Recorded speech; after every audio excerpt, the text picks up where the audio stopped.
Hey there, if you find on your iPhone there's a round circle like this, you may want to get rid of it. It can be useful. If you press it, you get a menu which you can choose from. However, if you do want to just get rid of it, here's what you do. Click onto Settings, then on the main menu, go down to Accessibility.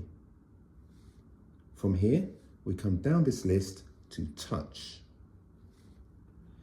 First option is Assistive Touch, so select that, and just at the top the first option is Assistive Touch. Now let's keep an eye on this button as I toggle it off. There you go, it's gone. If we go back to the home screen, you can see it's now disappeared. So if you want to activate it, simply reverse that, come back to this same place, Assistive Touch, toggle it on, go back, and you'll have the options which are available. So I hope that's been useful. Please give the video a thumbs up if it has been. Thanks for choosing my video, and I wish you a great day ahead.